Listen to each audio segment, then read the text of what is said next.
everyone, I'm Asia Branch, Miss USA, and today I will be talking with a former Miss USA. So, Deshauna, I'll let you introduce yourself and then we'll get started. Hello. So I am Deshauna Barber, Miss USA 2016. And I'm super excited to be on this call with Asia and to be able to talk about some things that's going on within the military right now. I think it's very relevant. I currently work as CEO of Service Women's Action Network. It is a legislative research and advocacy veterans group, a nonprofit organization that is very much dedicated to making sure that women have an equal playing field within the military and during their veteran status.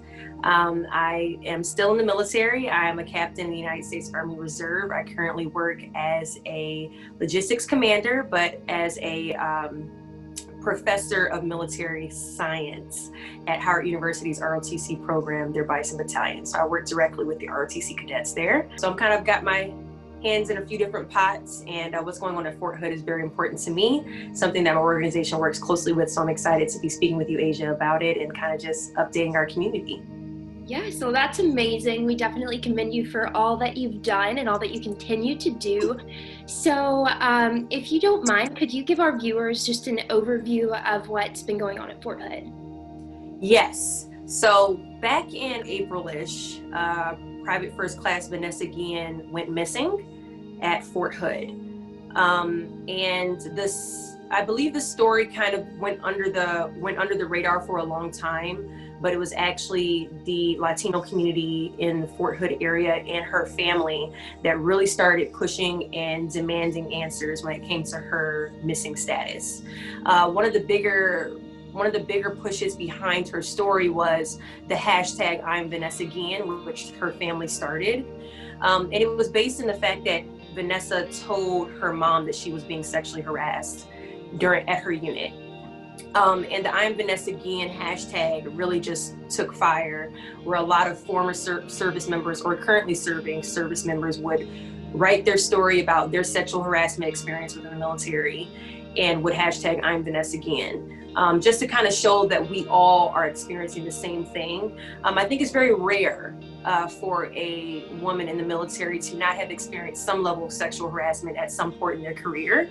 So it was very common for us, but I think that when it came to those that are not connected to the military, everyone was very shocked at how so many women have very similar stories.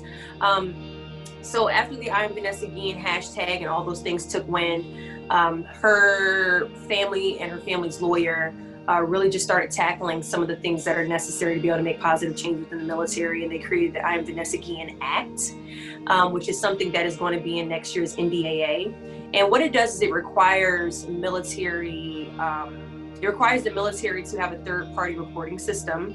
As of right now, when it comes to sexual harassment, sexual assault, and a bunch of other things, you can't necessarily be reprimanded or prosecuted unless your chain of command requires it, right? But what if the predator or the person that is harassing you is a part of your chain of command? You're reporting to the person that's actually committing this crime against you. So what the I Am Vanessa Gay Act would require is that the military has a third-party reporting system, so that if someone is experiencing sexual harassment or sexual assault or any other discriminatory acts within their unit, they're able to call this third party and it won't get back to their unit. So when you heard the news about Vanessa, what was your initial reaction? I mean, had you experienced anything like that or known of anyone like that? You know, is there some sort of personal tie, or, you know, just what was going through your mind when you first heard of this instance? No, I've experienced sexual harassment. I think every woman at some point has experienced some level of sexual harassment, but within the military, I've definitely experienced some sexual harassment within the military. When the whole Vanessa Gay story came about, I was very upset.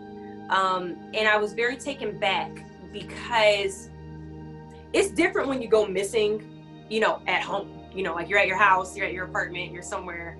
But if you're going missing on base, that is a serious underlining issue, because you're talking about one of the safest places in the country is a military base.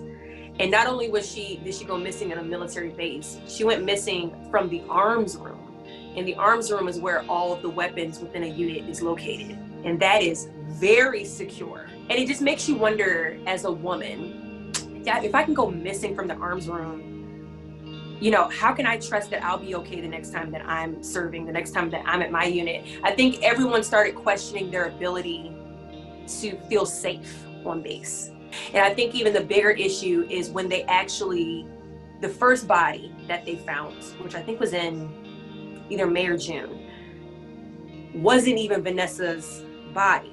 It was another soldier that had gone missing the year prior. And we were able to discover that, you know, this is a systematic issue within this base, and there needs to be some heavy changes. So I think there were 16 military soldiers that faced disciplinary action. But I do think that with what happened, there's going to be some serious cultural changes that will make it safer for women within the military. And you know, just sitting here thinking about it and listening to it, I know that so many women just in the world experience sexual harassment, but would you say that the cases of sexual harassment within the military are more common than what's reported? Like, is there more that goes on than what's typically reported? Based on the statistics, they say 1 in 4 women will experience will be sexually assaulted. So it's 1 in 4, but it's the same alignment with sexual harassment. So you have a 25% chance as a woman when you enter the military between the first day and the last day that you'll be sexually assaulted or sexually harassed, or both. And this is something that has not changed. This is something that has been the same running statistic for at least 30, 40 years within the military. This is the risk that we run when we join as women. And I think with men, it's 1 in 10. What we find within the military is that when I go to this unit, when I leave this unit, everything that happened there is gone. Like, there's no transfer of information from one unit to the next. So if you raped 3 people at this unit, the next unit will likely not know about it. The CATCH program is a system that allows us to be able to track these predators. So my father is retired Army, and I had a brother that was in the Army, and so I'm just thinking, like, what would have happened if my brother went missing? I just can't even imagine what these families are going through. It's truly heartbreaking. So in your role, how are you able to support, victims of violence in the military?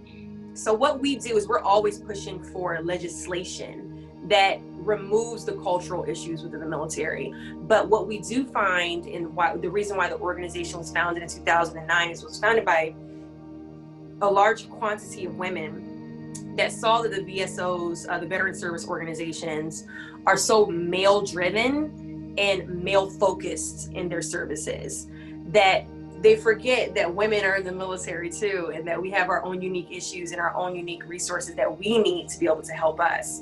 So that's why SWAN was created. So what we did is we created a resource portal where we've gone through and we've created like hundreds of organizations listings and stuff like that we have verified provides women-specific services and women-specific resources. How can someone who's not in the military help to support our troops throughout this epidemic? There's a few things. So we're a nonprofit organization. We're always looking for ways where we can raise funds and things along those lines. So you can always go to servicewomen.org to donate to our organization. But there are also other organizations that you can look up, like Protect Our Defenders, Time's Up. There's like 1,000 different veteran organizations that are all doing really great things. And I always think that the best way to be able to assist a nonprofit is through financial assistance, but also if you have some type of specialty where you specialize in something, and you might be able to assist them administratively, you might be able to assist them on a project. For those that live nationally, to find a local organization that's assisting veterans in your local area. Absolutely. My dad always taught me charity starts at home, Yes. and then it goes beyond. So I agree with that completely. Well, I appreciate you taking the time to talk with me today. I feel like, we can never be too informed, especially with situations like this. And so this has been very enlightening, and I've learned a lot more. I had a general idea of what was going on, but to hear the depth of it is just always moving. And so, I hope that many things will continue to be done to improve these situations. And, we commend you for all that you've done and all that you continue to do, and the organizations that you continue to represent and work with. It's just truly amazing. So thank you so much. Thank you, Asia, for having me. You're doing a great job as Miss USA. I want to throw it out there. You're doing a great job. And I just love that you're a military brat like me. So it's awesome. It's very, very, very great to connect with you. And hopefully we'll be able to see some change coming. Absolutely. Absolutely.